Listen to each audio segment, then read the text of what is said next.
नमस्कार विद्यार्थी मित्रांनो, यावर्षी महाराष्ट्र बोर्डनी केमिस्ट्री, फिजिक्स, बायोलॉजी म्हणजे सगळेच 12वीचे टेक्स्टबुक चेंज केले, बदलले आहेत, नवीन आलाय सिलेबस.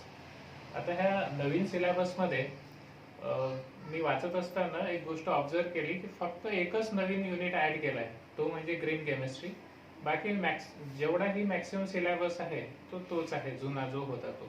फक्त एक चेंज त्यांनी केला की प्रत्येक युनिटमध्ये काही टर्म्स इंट्रोड्यूस केल्या नव्याने आणि थोडं काही पोर्शन काढलेलं आहे प्रत्येक युनिटचं आणि काही नवीन टाकलं आहे. तेवढं तर ह्या नवीन गोष्टी आहेत आणि पॅटर्न किंवा याचे जे मार्क्स आहेत प्रत्येक युनिट वाईज ते अजून यायचे आहेत. मला असं वाटते की जुने जसे मार्क्स होते युनिटचे ॲज पर तसेच राहील. जसं सॉलिड स्टेट युनिट 4 मार्क्सचा होता, तर हाय पण 4च मार्काचा अपेक्षित आहे.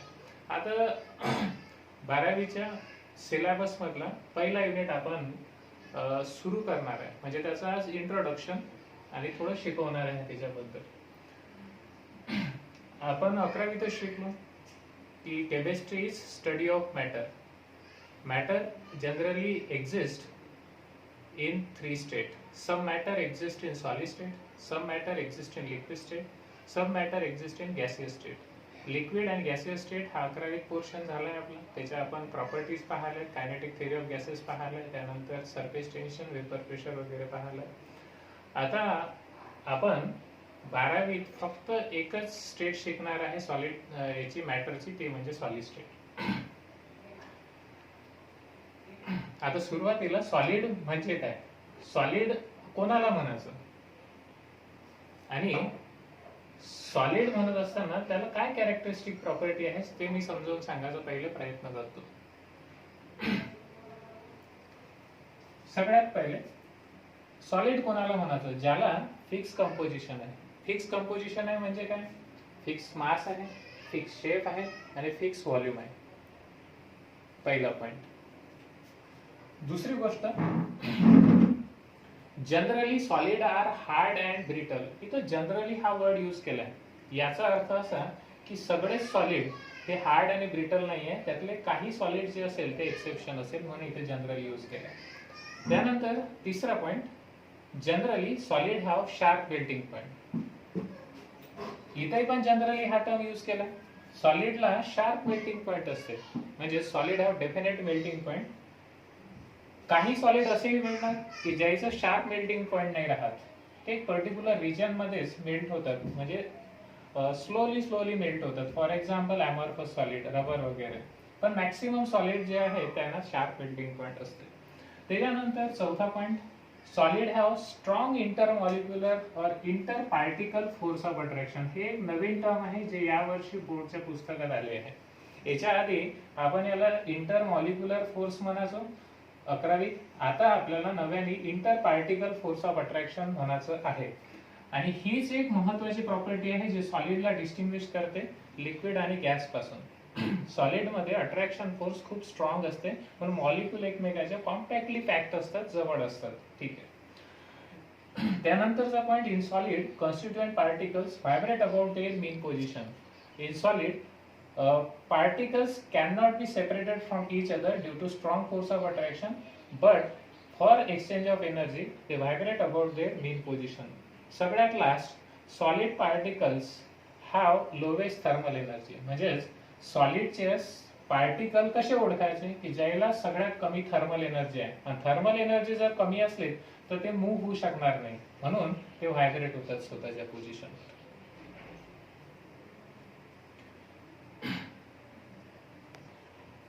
आता आपण नवीन टेक्स्टबुक नुसार युनिटला सुरू करतोय.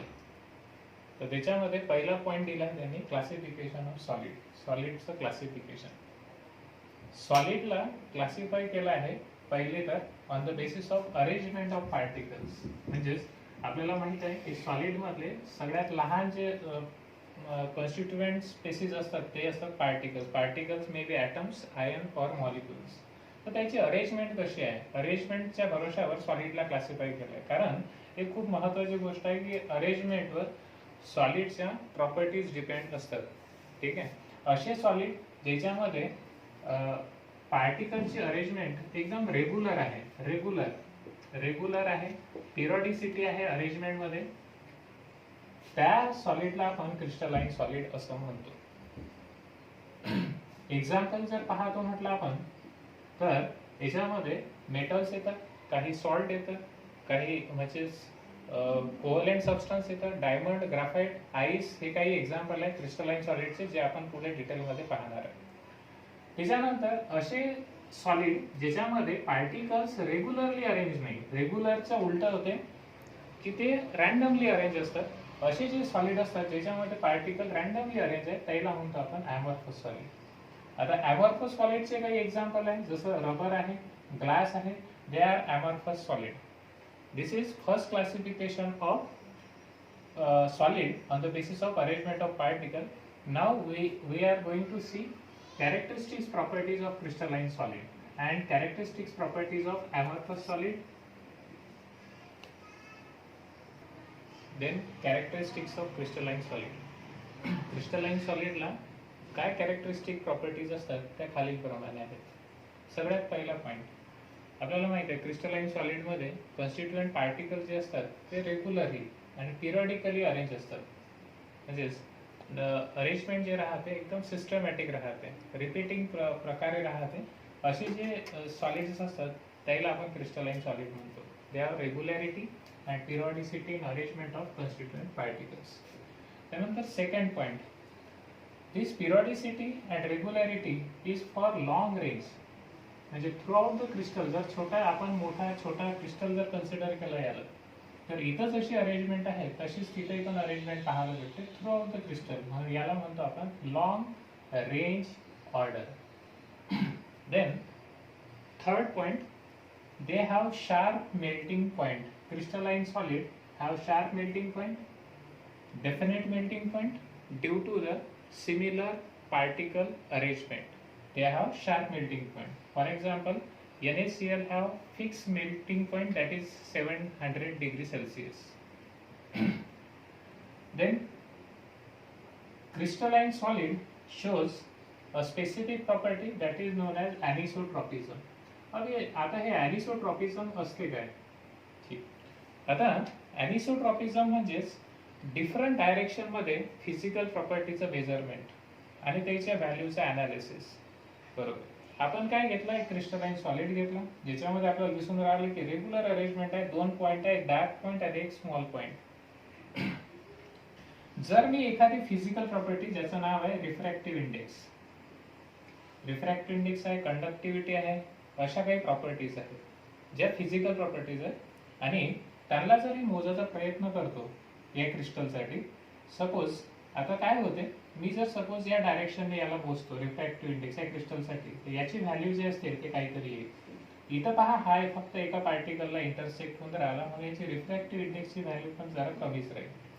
त्याच्यानंतर आपण जर हा दुसरा डायरेक्शन पाहतो म्हटलं तर तुम्ही पहा 1 2 3 4 5 6 पार्टिकलला हा इंटरसेक्ट होऊन राहिला, म्हणजेच याच्यापासून जे रिफ्रॅक्टिव्ह इंडेक्सची व्हॅल्यू येणार आहे त्याची व्हॅल्यू जास्त येईल. याचा अर्थ काय, तर याचा अर्थ असा आहे की क्रिस्टलाइन सॉलिडमध्ये जर आपण वेगळ्या डायरेक्शन मध्ये फिजिकल प्रॉपर्टी मोजायचा प्रयत्न केला तर त्याची व्हॅल्यू डिफरंट येते. या फिनॉमिनाला आपण ॲनिसोट्रॉपिझम म्हणतो, anisotropism. It is ability of crystalline solid to change the value of physical properties with direction is known as anisotropism. त्याच्यानंतर एक्झाम्पल्स कोणकोणते एक्झाम्पल आहे, आपल्याला बरेच सारे क्रिस्टल पाहायला भेटेल आजूबाजूला जे आपण या युनिटमध्ये पाहणार आहे. For example common salt, rock salt, NaCl, KCl, glucose, diamond, graphite, ice, असे पुष्कळ सारे एक्झाम्पल मेटल्स हे आपण या युनिटमध्ये घेणार आहे. आता क्रिस्टलाइन सॉलिडच्या कॅरेक्टरिस्टिक प्रॉपर्टी नंतर आपण दुसरा टॉपिक म्हणजे त्याचंच कॅरेक्टरिस्टिक्स ऑफ ॲमॉर्फस सॉलिड पाहणार आहे. सगळ्यात पहिला पॉईंट, ॲमॉर्फस सॉलिड म्हणजे काय, तर असे सॉलिड ज्याच्यामध्ये कॉन्स्टिट्युएंट पार्टिकल जे असतात ते रॅन्डमली अरेंज असतात, म्हणजेच there is random arrangement of constituent particles. हे सगळ्यात महत्त्वाचं पॉईंट की रॅन्डम अरेंजमेंट जर भेटली आपल्याला कॉन्स्टिट्युएंट पार्टिकलची त्याला आपण ॲमॉर्फस सॉलिड म्हणायचं. मग हे रॅन्डम अरेंजमेंट आहे दिसून राहिले क्रिस्टलमध्ये, तर हे कसं आहे, तर ही सिच्युएशन अशी आहे की आपण जर एक मोठा क्रिस्टल घेतला तर इथं अरेंजमेंट जे आहे ते रेग्युलर आहे थोडीशी, थोड्या रेंजपर्यंत, आणि त्याच्यानंतर हे इरेग्युलर होऊन राहिली आणि त्याच्यानंतर पुन्हा थोडीशी रेग्युलर होऊन राहिली. अशी जर अरेंजमेंट आपल्याला पाहायला भेटली तर आपण पहा काय म्हणणार आहे की हे लॉंग रेंज पर्यंत नाही, हे फक्त शॉर्ट रेंज पर्यंतच रेग्युलर अरेंजमेंट आहे, म्हणून याला म्हणतो आपण they have short range order, short range पर्यंत रेग्युलर अरेंजमेंट. त्यानंतर they don't have sharp melting point, they melt in particular temperature range. It doesn't have sharp melting point due to the irregularity in arrangement. Some particles melt firstly, then others. Then they shows isotropism. They shows isotropism. Isotropism याचं meaning काय? याचं meaning असं की मी जर physical प्रॉपर्टीची value मोजायचा प्रयत्न केला याच्यासाठी कोणत्याही डायरेक्शन मध्ये, तर रॅन्डम अरेंजमेंट आहे, तर रॅन्डम अरेंजमेंट असल्यामुळे याच्यासाठी सगळ्याची व्हॅल्यू सेम येणार, same value of physical property when measure in all possible direction. या फिनॉमिनाला आपण म्हणतो आयसोट्रॉपिझम. आयसो मीन्स सेम. त्यानंतर एक अजून टर्म आहे याच्या रिलेटेड, ते म्हणजे it is known as supercooled liquid और pseudo solid. It is known as, it is also called supercooled liquid or pseudo solid. याचं मीनिंग असं की हे जे सॉलिड असतात ते रिअल मध्ये सॉलिड नसतात. जे लिक्विड असतात त्याचं आपण रॅपिड सॉलिडिफिकेशन करतो, म्हणून याला आपण सुपरकूल्ड लिक्विड और सुडो सॉलिड असं म्हणतो. आता याचे सगळ्यात शेवटी एक्झाम्पल पाहू आपण. रबर, प्लास्टिक आणि ग्लास. तुम्ही जर रबर इमॅजिन केलं तर या सगळ्या प्रॉपर्टी पहा त्याच्यामध्ये, हे सगळं पाहायला भेटेल या युनिट मध्ये. यानंतर काही एक दोन डेफिनेशन आहे जे are related with crystalline solid. पहिली टर्म आहे आयसोमॉर्फिझम. आयसो मीन्स सेम, मॉर्फिझम म्हणजे स्ट्रक्चर.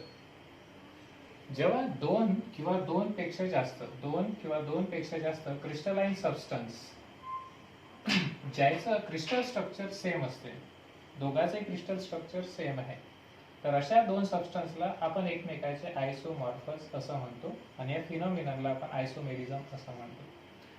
हे कशाच्या भरोशावर आहे, तर it is based on the same atomic ratio.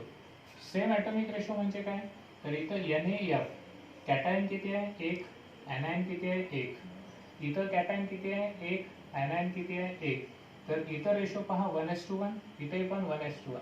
तसंच इकडे जर पाहतो म्हटलं 1:1:3, इथे पण 1:1:3. पहा रेशो सारखा आहे, म्हणून हे एकमेकाचे आयसोमॉर्फ आहे आणि या फिनॉमिनलला आपण आयसोमॉर्फिझम असं म्हणतो. त्याच्यानंतर पॉलीमॉर्फस म्हणजे काय, तर ह्याला एक दुसरं नाव आहे ॲलोट्रॉपी. ॲलोट्रॉपी आपल्याला माहित आहे की एकच सबस्टन्स असते, कंपोजिशन सेम असते, पण त्याचं स्ट्रक्चर वेगळे असते आणि स्ट्रक्चर वेगळे झाले की त्याच्या प्रॉपर्टी चेंज होतात. आपण खूप 8वी पासून शिकतोय की कार्बनला 3 ॲलोट्रॉप्स आहेत, डायमंड आहेत, ग्राफाइट आहे, फुलरिन आहे. त्याचं कंपोजिशन सेम आहे पण स्ट्रक्चर चेंज झालं त्याच्या प्रॉपर्टी चेंज होत राहिले. ठीक, तर असे क्रिस्टलाइन सॉलिड, असा सिंगल क्रिस्टलाइन म्हणजे कार्बनच कॉन्स्टिट्युएंट पार्टिकल आहे. Single substance having more than 1 crystal structure. पहा कार्बन याचे 3 क्रिस्टल स्ट्रक्चर आहे, डायमंड आहे, ग्राफाइट आहे आणि फुलरिन आहे. असा जो सबस्टन्स असते त्याला आपण पॉलीमॉर्फस म्हणतो. म्हणजेच एकंदरीत असं म्हणता येईल की दोन सबस्टन्स एक स्ट्रक्चर, त्याला म्हणायचं आयसोमॉर्फिझम. एक सबस्टन्स 2 स्ट्रक्चर, तर त्याला म्हणायचं पॉलीमॉर्फिझम. एक सबस्टन्स आणि मोर दॅन 1 स्ट्रक्चर जर असेल तर त्याला म्हणायचं पॉलीमॉर्फस. याचे एक्झाम्पल्स आपण टी ब्लॉक मध्ये पण पाहणार आहे, जसं सल्फर आहे, त्यानंतर फॉस्फरस आहे, कॅल्शियम कार्बोनेट आहे, त्याचे आपण ॲलोट्रॉपची आपण स्टडी करणार आहे.